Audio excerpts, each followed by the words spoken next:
warahmatullahi wabarakatuh.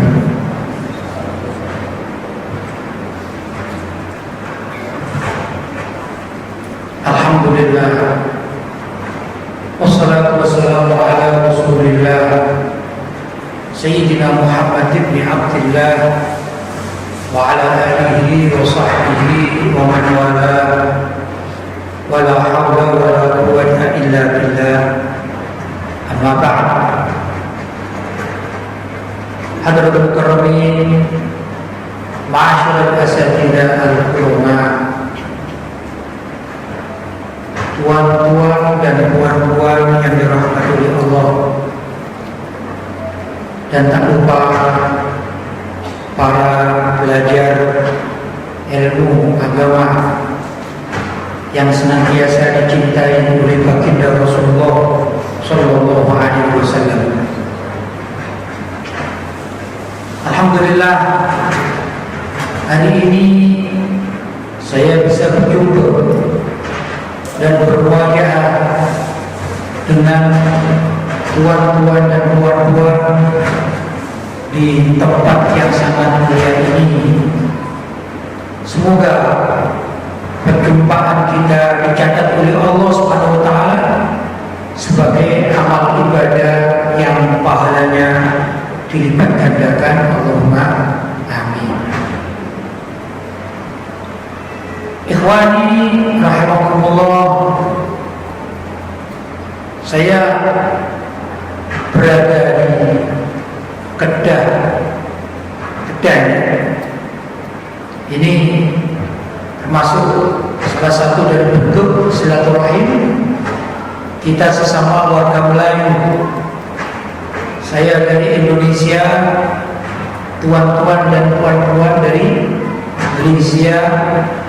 Karena itu barangkali nanti apa yang saya sampaikan dengan bahasa yang saya pahami, yaitu bahasa Indonesia, barangkali ada yang kurang dapat dipahami oleh tuan-tuan dan puan-puan. Saya mohon maaf yang sebesar-besarnya.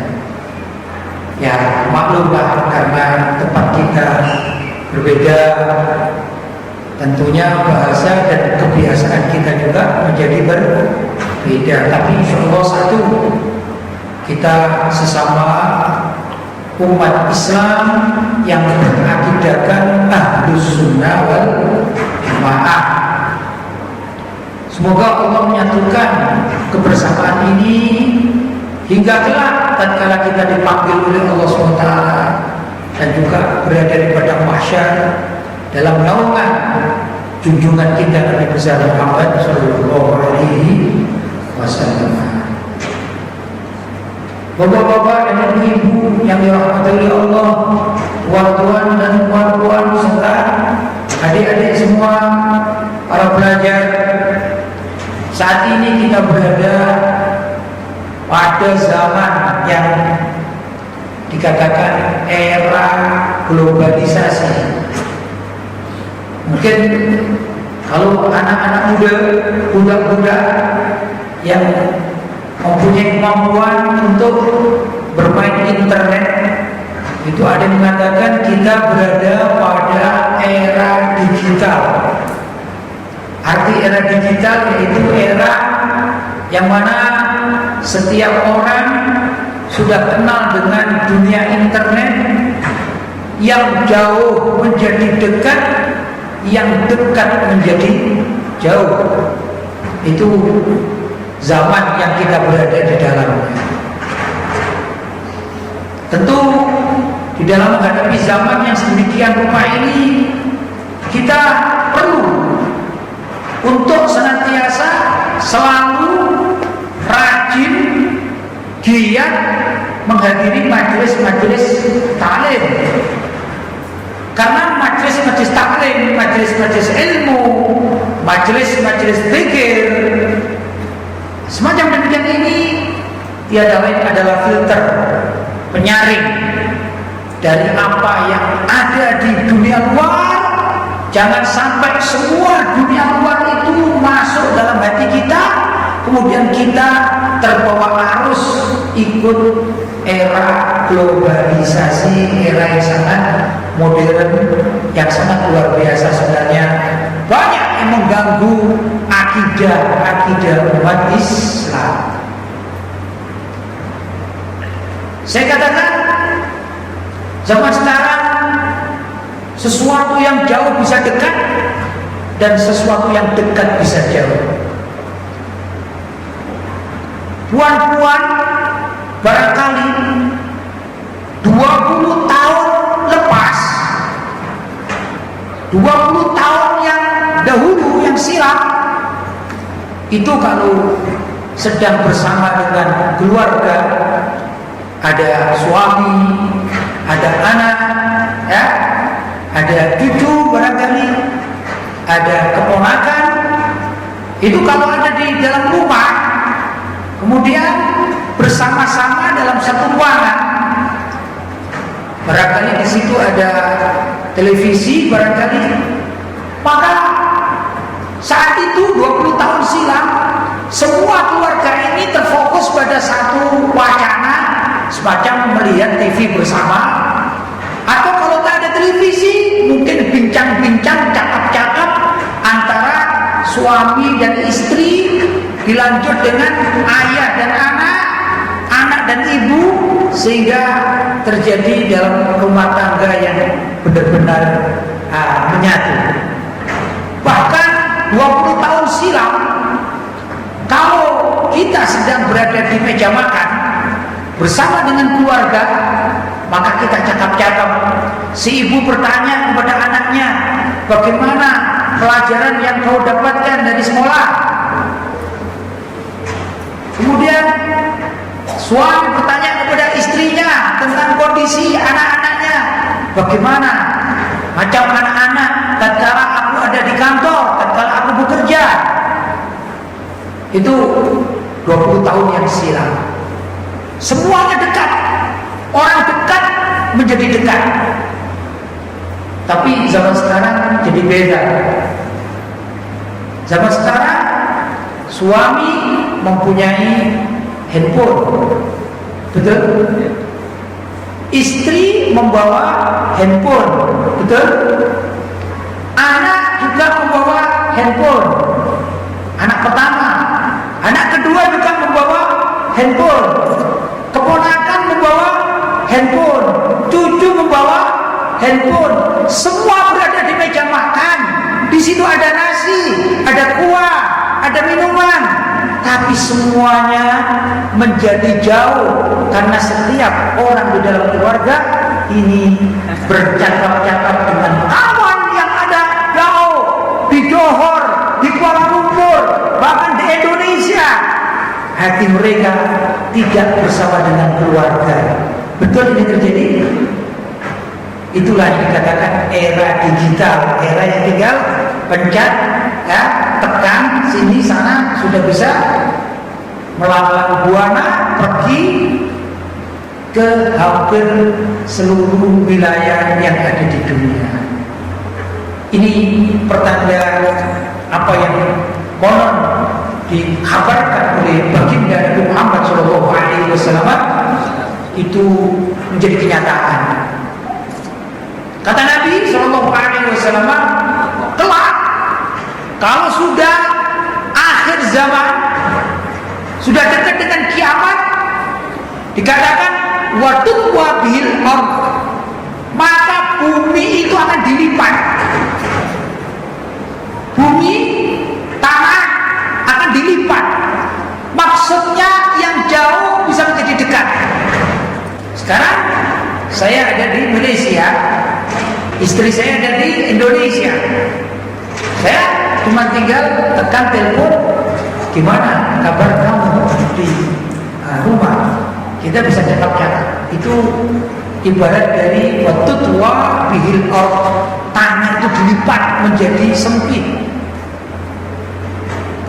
Karena itu masa-masa akan demikian, kita harus waspada, kita harus tetap belajar ilmu agama, kita rajin giat untuk berada di tempat-tempat semacam demikian ini. Kenapa?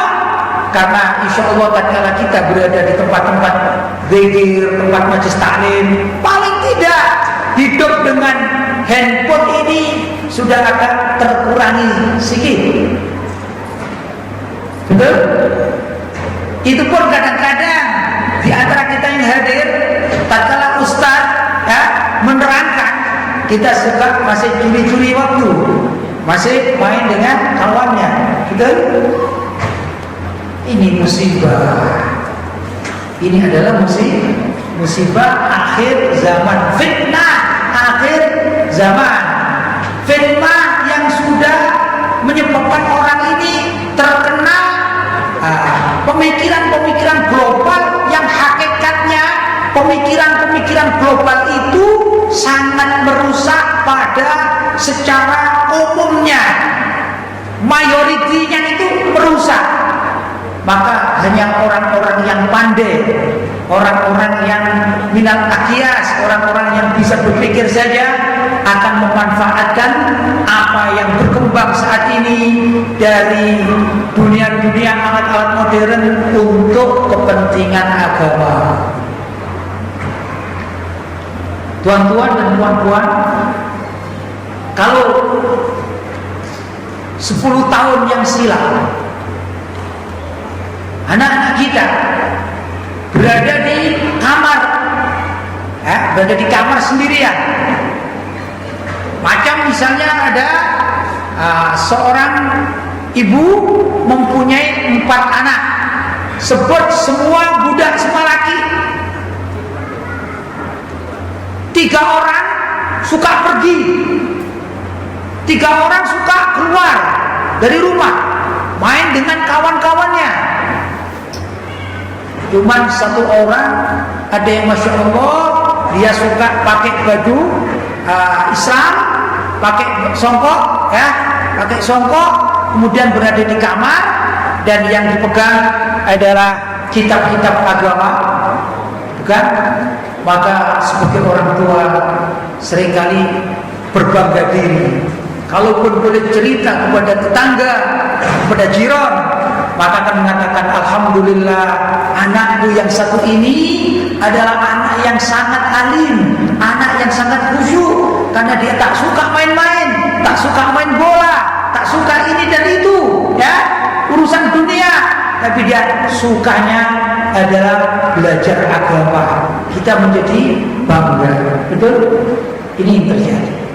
Tapi zaman sekarang tak macam itu. Zaman sekarang tak macam itu. Zaman sekarang ada anak yang berada di dalam rumahnya sendirian, kadang juga berbaju muslim. Dia bukan lagi pegang kitab, buku, tapi yang memang eranya era digital, era handphone, era internet. Dia buka buku, dia buka internet. Kalaupun ibu-ibu yang ada di rumah tengok itu punya anak, maka yang dibuka adalah tulisan-tulisan dengan bahasa Arab. Ibu punya sangkaan, wah ini anakku belajar agama, tapi hakikatnya belum tentu. Sekarang maaf-maaf, dunia pornografi, apa ya pornografi? Orang porno, orang telanjang-telanjang itu, rujak. Ya, itulah ya, saya tak tahu ya itu ya.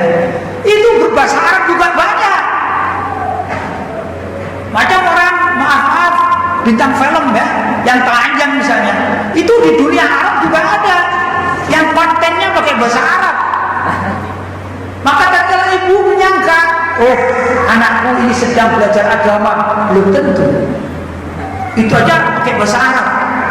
Padahal negara-negara Arab pun sudah kemasukan dunia modernisasi. Apalagi kalau cuma bahasa Melayu. Ya, itu dari segi pergaulan. Jadi mereka ada di rumah, cuma pergaulannya kemana-mana lewat internet. Bahkan tak jarang ini, apa cik ya, kalau lawannya budak cik ya, yang kecil Apa? Adik. Muda, adik. Ya. Adik-adik perempuan ini ya, kecil-kecil pelajar-pelajar perempuan ini. Mudah-mudahan di sini diselamatkan oleh Allah Subhanahu wa taala karena masih hadir dalam majelis-majelis taklim. Semoga dilindungi oleh Allah Subhanahu wa taala. Tapi sekarang kita perlu waspada. Karena kadang-kadang adik-adik perempuan ini juga mereka ada di rumah, tak pernah keluar. Hanya kadang-kadang saja, mungkin 2 bulan sekali keluar barangkali. Yang lainnya ada di rumah. Cuman semua menggunakan fasilitas internet. Nah, di situ banyak perkenalan dengan budak-budak. Kadang-kadang budak yang dia kenali ini tak ngerti agama, bukan sekedar tak ngerti agama, bahkan bukan muslim, non-muslim. Maka terjadi perkenalan, maka dijadikanlah perjanjian ketemu di suatu tempat. Nah, begitu pamit izin sama orang tuanya, ibu, bapak, saya ingin pergi sejenak karena saya ingin ada keperluan, ya. Kata si ibu, oh ya anakku ini masya Allah di rumah khusyuk, pendiam, tak pernah cakap yang aneh-aneh. Tapi tiba-tiba keluar dari rumah berjumpa dengan lelaki yang bukan mahramnya, yang bukan keluarganya, maka hilanglah dari peredaran. Dan maaf kadang-kadang sering juga sampai terjadi hubungan dengan orang yang bukan suaminya. Ini terjadi.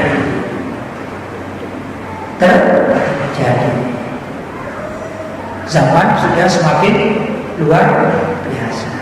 Ada lagi, itu yang saya katakan adalah kemaksiatan yang dohir, ya, yang nyata, macam perzinahan. Belum lagi budak-budak ini kadang-kadang juga baik-baik di hadapan kita, masya Allah kita doakan. Tapi di tempat lain ada budak-budak yang tampaknya baik, tapi justru mereka berhubungan untuk beli macam ganja, macam apa di sini ya? Ganja juga ya. Hubungan semacam itu tak tahu, maka dikirim lewat pos, lewat ini di segala macam, ketemu di suatu tempat, maka di sana mereka menjadi rusak. Pakai obat-obat obat-obat terlarang, ya, obat-obat yang memabukkan dan lain sebagainya. Bahkan sekarang pun ada sudah macam permen, ya, macam manisan. Itu kalau diminum, kalau dimakan gini dia langsung fly, ya, tak sadar diri. Karena anak-anak kecil-kecil, anak-anak sekolah dasar itu pun menjadi sasaran tembak bagi orang-orang yang berkepentingan untuk urusan duniawi.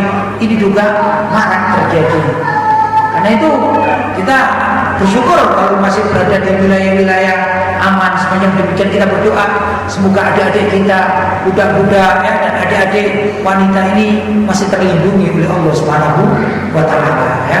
Juga khususnya tersaring dengan filter yang ada di dalam majelis taklim.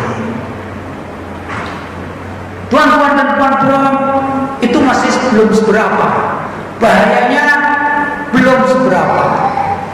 Zaman sekarang orang yang hidup, yang juga dunia internet, makanya mestinya kita ini kalau bisa tak kenal internet, ya. Tapi kayaknya mustahil, ya. Kayaknya tak mungkin tak kenal internet. Kalaupun sekarang ini budak-budak di pesantren tak boleh bawa HP, ya alhamdulillah tak boleh bawa HP. Tapi bukan berarti aman, karena mereka kalau sudah jadi alumni, mereka akan bermasyarakat. Mereka pun sudah disiapkan oleh ibu dan bapaknya untuk membawa HP. Semakin HP-nya mahal, maka biasanya orang tuanya semakin bangga, ya. Semakin HP-nya canggih, maka orang tuanya semakin bangga. Oh, anakku pandai untuk membuka ini dan itu. Padahal di situ sebenarnya letak bahaya bagi masyarakat awam yang akidah dan agamanya kurang kuat. Bagaimana demikian? Saya contohkan, tatkala seorang murid dari pesantren, kemudian dia lulus, dia khatam, tamat dari pesantren, dia bermasyarakat. Seringkali orang-orang atau budak-budak macam demikian ini mendapatkan problem, permasalahan. Misalnya ada pertanyaan, tatkala dia berada di pesantren, ada pertanyaan, bolehkah orang hadir di majelis tahlil untuk mayit? Boleh tidak orang hadir dijemput untuk baca yasin untuk mayit yang sudah meninggal dunia? Waktu dia belajar di pesantren, di pondok, di madrasah, lupa dia tak sempat belajar itu, tak sempat belajar itu. Berhubung ada internet, maka dia berpikir, kalau gitu aku mencoba cari jawaban dari internet. Dia buka internet dengan pertanyaan, bolehkah seorang muslim menghadiri jumputan bacaan tahlil untuk mayit? Dibuka, klik, yang keluar dalil-dalil agama. Ada Al-Qur'annya, ada hadisnya, ada keterangan-keterangannya. Tapi masalahnya yang menulis bukan orang Ahlussunnah wal Jamaah. Maka dikatakan orang yang hadir majelis tahlil, orang yang mengadakan tahlilan untuk mayit itu adalah haram, berdosa besar, karena tidak ada contoh dari Nabi Muhammad SAW. Apa yang terjadi? Si budak percaya, karena kadang-kadang agamanya tak kuat, pelajarannya tak selesai, maka tiba-tiba dia mengatakan kepada orang tuanya, Pak, kepada ibunya, Bu, kenapa bapak dan ibu hadir undangan atau jemputan tahlilan orang yang meninggal dunia? Padahal ini hukumnya haram. Bahkan kalau tuan-tuan dan puan-puan sudah meninggal dunia, tak ada yang mau baca tahlil karena anaknya yang melarang. Ini terjadi. Jadi problem kita bukan sekedar terkena orang-orang atau gambar-gambar yang telanjang macam tadi, bukan sekedar terkena masalah macam obat-obat terlarang, ganja dan semuanya semacam itu, tapi juga banyak akidah-akidah, aliran-aliran yang menggerogoti, yang memakan, yang mengambil hati anak-anak kita, sehingga mereka terseret kepada arus kesesatan. Na'udzubillah min dzalik. Ini terjadi. Itu baru satu aliran, semacam orang-orang Wahabi itu ya, yang mengatakan ini bid'ah, sedikit-sedikit bid'ah. Mereka menguasai dunia internet. Mereka sangat menguasai dunia internet. Belum lagi bapak-bapak dan ibu-ibu. Saya akan bawa berita yang terjadi sesungguhnya itu di wilayah Bandung, di Jawa, di Indonesia. Ada wilayah Bandung, itu ada seorang tokoh Syiah yang membuka university, namanya Al-Mutahhari, University Al-Mutahhari, yang mendirikan namanya Profesor Jalaluddin Rahman, orang Indonesia ya, bukan orang Malaysia. Diajarkan sedikit-sedikit pelajaran-pelajaran di kampusnya, yaitu pelajaran yang berkaitan dengan akidah dan aliran Syiah Imamiyah yang berkiblat kepada Khomeini. Apa yang terjadi? Akhir-akhir ini, mohon maaf, ini pelajar-pelajar putri, kita mengatakannya mahasiswi, ya, ini banyak yang kena penyakit AIDS. Tahu penyakit AIDS? Penyakit yang mematikan, yang belum ada obatnya karena hubungan seksual. Kenapa demikian? Mereka ini pakai jilbab, mereka pakai burqa, ya. Tapi karena ajarannya mengatakan bahwa kawin mut'ah itu halal dan baik, bahkan menurut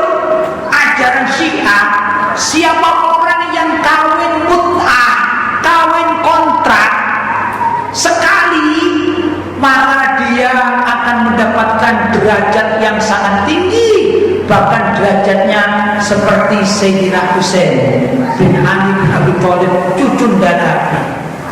Siapa orang yang bermut'ah 2 kali, maka dia ibarat mendapatkan derajatnya Sayyidina Hasan bin Ali bin Abi Thalib, kakaknya Sayyidina Husain. Siapa orang yang melaksanakan mut'ah 3 kali, maka kedudukannya tinggi seperti derajatnya Sayyidina Ali bin Abi Thalib. Dan orang yang melaksanakan mut'ah 4 kali, maka dia ini sudah sempurna, dia mendapatkan pahala dan derajat seperti derajatnya Rasulullah Shallallahu Alaihi Wasallam. Tahu ibu-ibu, bapak-bapak, gambaran kawin mut'ah itu bagaimana prakteknya? Kalau misalnya ada seorang budak mahasiswa laki, pelajar laki-laki di university ketemu dengan seorang mahasiswi pelajar putri dari satu university, mereka mengadakan kawin sementara. Si wanita mengatakan, "Hai saudaraku, sebut saja namanya Imron, ya, saudaranya temannya namanya Imron misalnya. Mudah-mudahan di sini ada namanya Imron, ada ya. Kemudian wanitanya ini mahasiswi, sebut saja namanya Zakiyah misalnya. Tatkala Zakiyah ketemu dengan Imron, maka Zakiyah mengawinkan dirinya dengan Imron tanpa ada wali, tanpa ada saksi, tanpa harus diketahui sama keluarga. Maka si Zakiyah ini mengatakan, "Hai Imron, aku nikahkan diriku dengan dirimu menggunakan mas kawin 10 ringgit untuk jarak waktu 1 hari saja." Maka si Imron mengatakan, "Aku terima pernikahanmu wahai Zakiyah dengan mas kawin 10 ringgit untuk masa sehari saja, 24 jam. Nah, habis itu mereka merasa sudah menjadi suami istri. Setelah menjadi suami istri, maka mereka booking hotel dan mereka melakukan hubungan suami istri di hotel tersebut karena merasa sudah sah. Kalau kawinnya sekarang, ini jam berapa ini? Jam 11 ya. Sebut pukul 11 ya. Pukul 11, maka esok hari pukul 11 sudah terjadi perceraian. Dan si wanita boleh mencari suami baru dengan cara yang sama. Nah, apa yang terjadi? Terjadilah di situ banyak mahasiswi yang tiba-tiba maaf hamil, ada janin yang tak tahu ini ayahnya yang siapa ini. Karena bergiliran, hari ini dengan Imron, besok dengan Rosyadi, besok lusa dengan Faisal dan seterusnya. Dan yang sering terjadi karena ganti pasangan, ya, walaupun orangnya pakai burko, si mahasiswanya budak-budak, sama pakai imam, pakai namanya, pakai sorba, pakai lidah, ya, pakai baju panjang ini macam ustaz. Maka terjadilah di antara mereka penyakit-penyakit yang sangat mematikan, yaitu terjangkit penyakit AIDS. Na'udzubillah. Ini ada di mana ajaran macam demikian? Di samping ada tokoh-tokohnya, mereka menyebarkannya juga lewat internet. Lewat apa? Internet. Luar biasa ya. Sekarang Masya Allah, yang namanya maksiat ini sudah ada di depan mata. Rasanya kiamat sudah sangat dekat sekali. Sangat dekat sekali rasanya. Itu baru dua aliran sesat. Masih banyak aliran-aliran macam demikian dengan nama yang berbeza. Contoh ada liberalisme. Apa itu liberalisme? Liberalisme adalah mereka mengaku sebagai orang Islam, tapi tak mau diatur syariat, tak mau ada aturan. Mereka bebas, mau berbuat apa saja bebas. Mereka tak mau dikatakan kafir, tak mau. Kami adalah orang Islam, tapi maaf kalau ada aturan syariat macam Al-Quran, macam hadis, tak mau. Bahkan sekarang ini saya tahu sendiri di Indonesia, mudah-mudahan di Malaysia ini terlindungi ya, tapi juga tak tahu ya. Nanti insya Allah Ustaz Helmi bisa menjelaskan ya. Begini, di Indonesia barusan ini terjadi orang-orang liberalisme mendukung pernikahan sejenis, laki dengan laki-laki, perempuan dengan perempuan, dan mendapatkan surat resmi kenegaraan. Ini sudah ada yang demikian. Ini kan jadi rusak. Jadi kalau kita melihat internet, jadi menakutkan. Wah, bagaimana kalau anakku ini kan semacam di pesantren, keluar dari pesantren belajar ilmu di internet. Kalau dulu di pesantren, macam di sini misalnya, siapa gurunya? Oh, Syekh Fulan, Syekh Muhammad, Syekh ini, atau kalau di sini Ustadz Hilmi dengan nama-nama Islam. Tapi zaman sekarang Syekhnya menjadi lain, namanya Syekh Google. Syekh Google. Dia tanya segala macam, maka dia dijawab oleh Syekh Google dengan sesuai permintaannya. Misalnya ada orang laki-laki tertarik dengan orang laki-laki. Ya ini kan apa namanya? Gay ya. Dia tanya, Syekh, saya mau tanya, apakah ada dalil yang memperbolehkan seorang laki-laki menikah dengan seorang laki-laki? Maka yang keluar adalah kawan-kawannya semua. Mereka yang pelaku-pelaku disupport, dibantu sama orang-orang liberal. Mereka mengatakan boleh saja, yang penting suge sama suge. Ini ada, sudah ada di dunia nyata. Belajarnya dari kamar. Makanya kalau kita mempunyai anak, mempunyai budak ya, ada di kamar.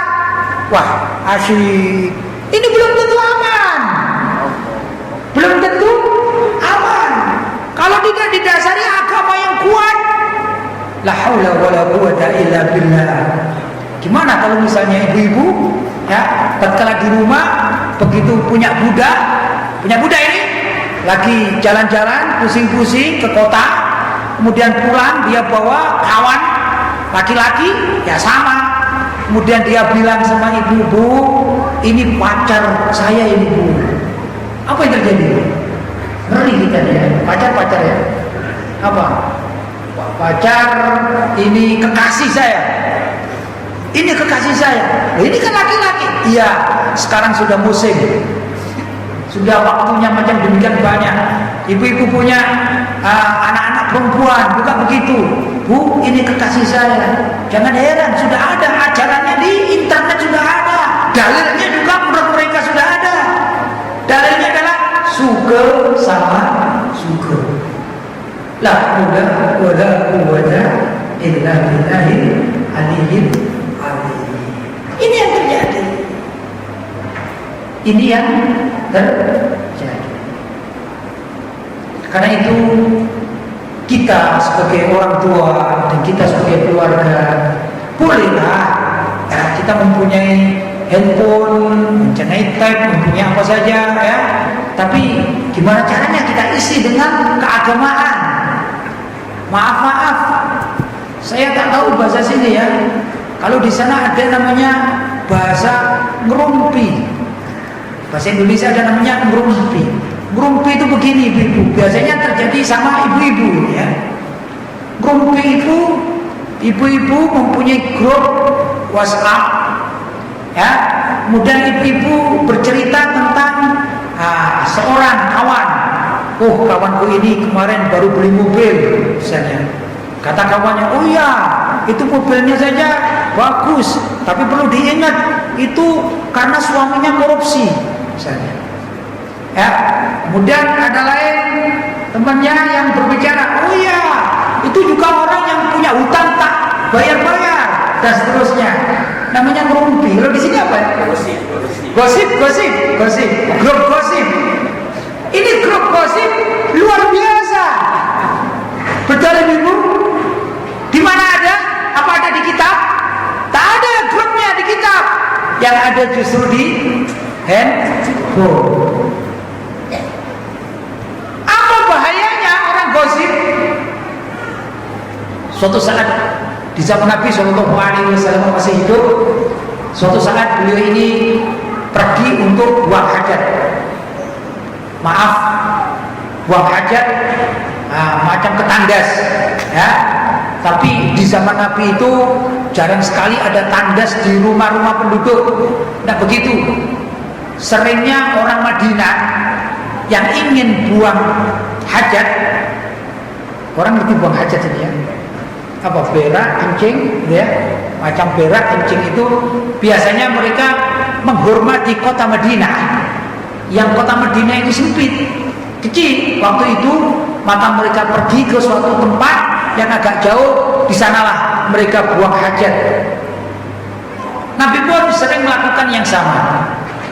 Hanya Nabi mengajari masyarakat Muslim di Madinah Munawwarah, kalau buang hajat, tatkala beliau berangkat, maka beliau kadang-kadang mengambil pelepah kurma, daun kurma. Pelepah kurma itu daun yang masih ada tangkainya, namanya pelepah kurma. Ya. Guna apa? Nah, tatkala beliau sudah ada di satu tempat di padang pasir, maka sebelum beliau buang hajat, di depan beliau ini ditutupi. Ya, jadi pelepah kurma ini untuk menutupi aurat beliau. Walaupun tidak ada orang, kan ada kemungkinan di depannya itu ada malaikat, di depannya ada bangsa jin, maka disunnahkan, ya, ditutupi. Kalau ada orang kencing, ditutupi. Sudah? Nah, sudah selesai. Tatkala beliau diantarkan oleh orang yang khidmah, sahabat yang khidmat kepada Nabi, maka usai beliau buang hajat, beliau akan kembali ke kota Madinah. Tiba-tiba di jalan beliau menemukan dua makam kuburan. Ya, tahu ya, dua makam kuburan. Yang sebelah kanan dan sebelah kiri, gitu aja gampangnya, mudahnya ya. Sebelah kanan dengan sebelah kiri, mudahnya begitu. Tapi beliau adalah seorang nabi yang diberikan mukjizat. Beliau bisa mengetahui keadaan yang ada di dalam kubur. Maka Nabi mengatakan kepada sahabatnya, "Hai sahabatku, ambilkan pelepah kurma yang tadi itu, yang aku buat untuk tabir, ya, penghadang, penghalang yang tadi beliau buang hajat." Banyak riwayatnya, salah satunya ringkas cerita, maka beliau mengambil pelepah itu dan dipotong dan beliau tancapkan. Ya, beliau tancapkan yang satu di bagian kepala dari kuburan, kan kuburan mayatnya kan ada tempat kepala ya, ditancapkan yang sebelah kanan, yang satu ditancapkan di sebelah kiri. Kemudian beliau mengatakan kepada sahabat yang ikut, beliau mengatakan, aku melihat bahwa yang ada di dalam kubur ini sekarang sedang disiksa oleh malaikat. Dia tidak disiksa dengan perbuatan yang besar, macam tadi saya terangkan, macam nikah mut'ah, ya, yang itu adalah perzinaan. Cuman perzinaan dibungkus dengan bahasa agama nikah mut'ah, padahal perzinaan. Bukan itu yang diperbuat. Atau minum minuman sampai fly, ya, mabuk-mabukan, bukan itu yang dibuat. Walaupun itu juga dosa besar, tapi ini disiksa karena yang satu biasanya atau kebiasaannya itu bernamimah, gosip. Dan yang satu ini seringkali dia kalau buang air kecil alias kencing, maaf,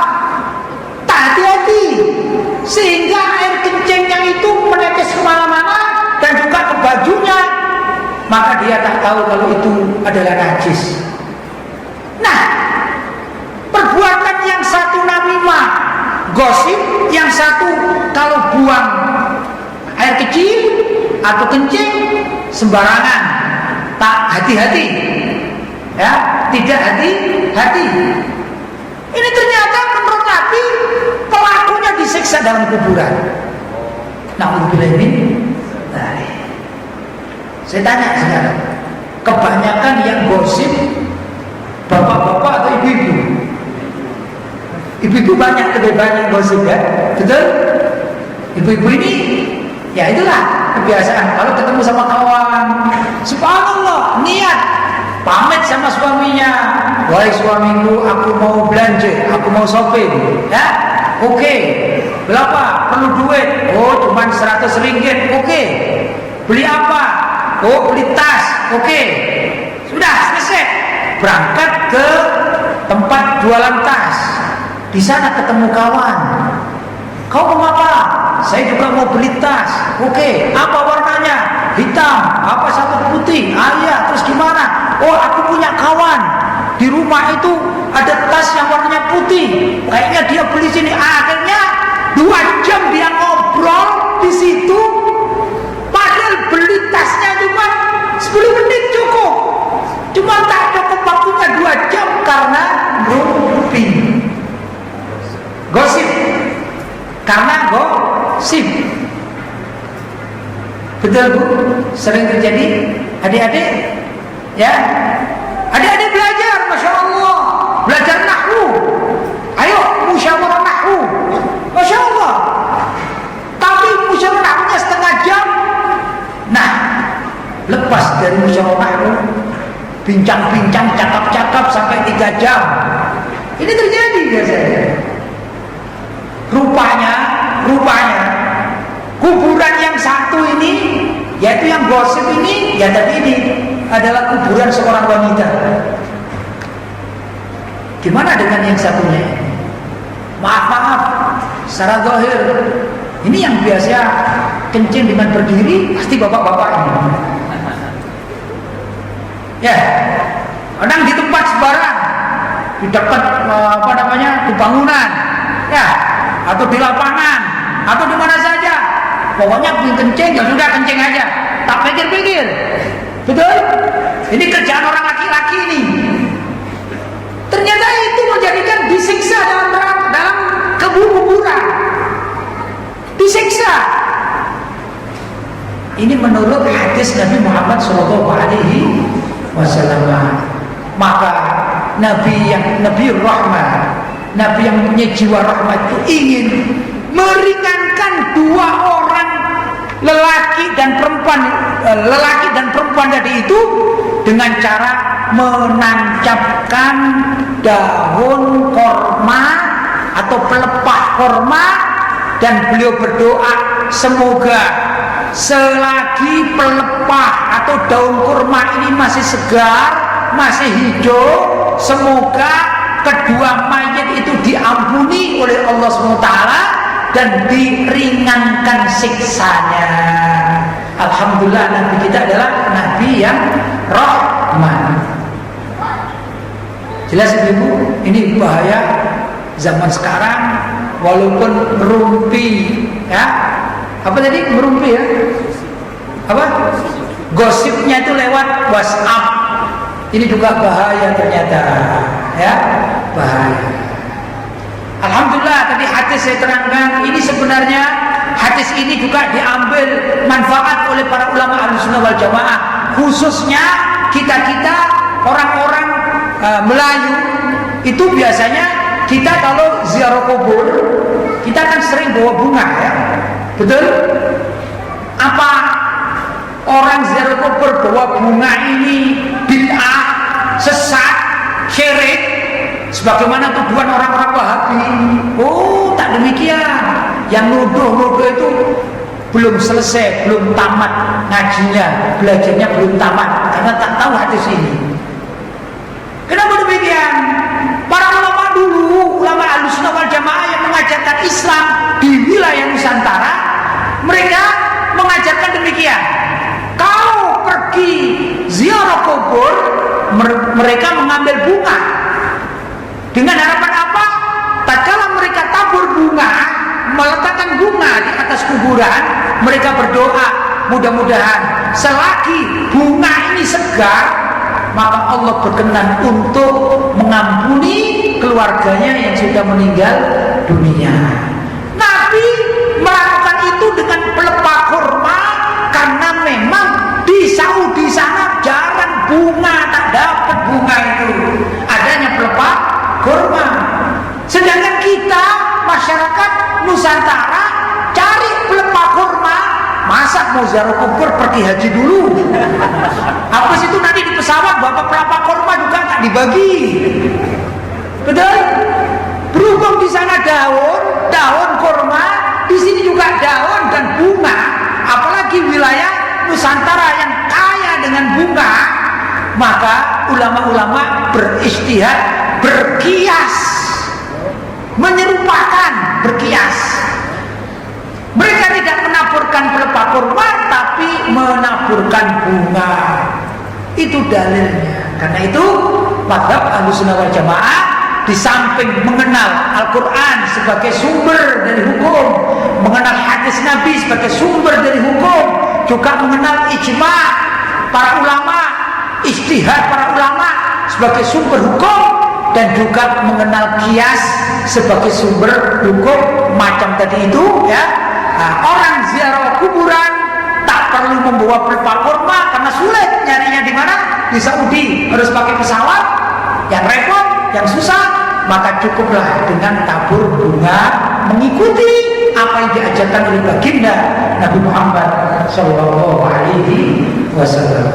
Nah, bapak-bapak dan ibu-ibu yang dirahmati oleh Allah, barangkali apa yang saya sampaikan ini sebagai motivasi, ya, sebagai apa, untuk menggiatkan diri kita bagaimana caranya menyelamatkan anak-anak kita, keluarga kita. Jangan dilepas begitu saja, jangan dimanjakan dengan hanya membelikan HP saja. Anak kecil-kecil usia 10 tahun, ya, ini sudah pandai main internet. Mereka tak tahu, maaf kadang-kadang mereka buka, ternyata yang dibuka ini walaupun usianya 10 tahun, gambar-gambar orang-orang telanjang, ya, yang laki-laki, anak-anak kita kecil laki-laki muda-muda melihat foto-foto gambar-gambar wanita telanjang. Sebaliknya anak-anak kita budak-budak, anak-anak kita perempuan yang kecil-kecil usia 10 tahun membuka gambar bapak-bapak yang telanjang sudah banyak. Maka begitu anak-anak ini keluar dari rumah, pikiran menjadi pikiran yang kotor, pikiran yang bahaya. Na'udzubillah min dzalik. Itu kalau kita tidak pandai untuk mendampingi keluarga kita, ya. Karena itu Nabi SAW pernah bersabda, sebagaimana ini nanti sebagai bahan yang terakhir saya sampaikan di sini. Nabi bersabda, kullukum ra'in. Setiap kalian ini penanggung jawab. Wa kullukum mas'ulun an ra'iyati. Dan setiap kalian ini akan dimintai pertanggungjawaban tentang siapa saja yang menjadi tanggung jawabnya. Seorang suami kalau akan ditanya oleh Allah, bagaimana istrimu, agamanya bagaimana, ibadahnya bagaimana, makan halal haramnya bagaimana, menjaga atau tidak, itu seorang suami akan ditanya di hadapan Allah Subhanahu wa taala di padang mahsyar nanti. Seorang istri pun akan ditanya oleh Allah Subhanahu wa taala, tatkala kamu ditinggal suamimu bekerja, apa yang kamu lakukan?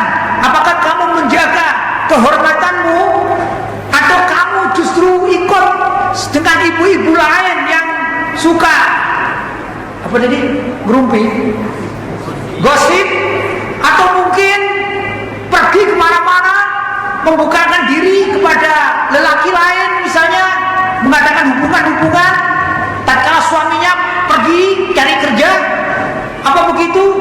Maka istri pun akan ditanya oleh Allah Subhanahu wa taala. Seorang bapak, di bapak dengan anaknya juga akan ditanya, "Hei para bapak, kalian punya anak bukan untuk senang-senang, tapi adalah itulah tanggung jawabmu. Kelak akan ditanya bagaimana sholatnya, ibadahnya, pemahaman agamanya anak-anakmu. Kalau tak bisa jawab, maka sang ayah akan mendapatkan siksa dari Allah SWT. Si ibu pun demikian. Hai ibu, engkau ini sebenarnya adalah ustazah pada setiap anakmu. Madrasatul ula, engkau adalah sekolah pertama bagi anak-anakmu.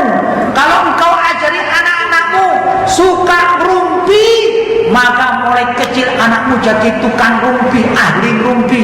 Tapi kalau anak-anakmu kau ajari agama, kau ajari Al-Quran, kau bacakan hadis, kau bacakan hikayat-hikayat orang-orang soleh, dan menjadikan anak ini soleh, maka engkau adalah guru pertama. Engkau adalah pensyarah yang hebat. Di mana? Di keluarga masing-masing. Anak juga mempunyai tanggung jawab. Anak pun yang sudah mengerti, sudah balik, dia bertanggung jawab atas dirinya sendiri dan juga keluarganya.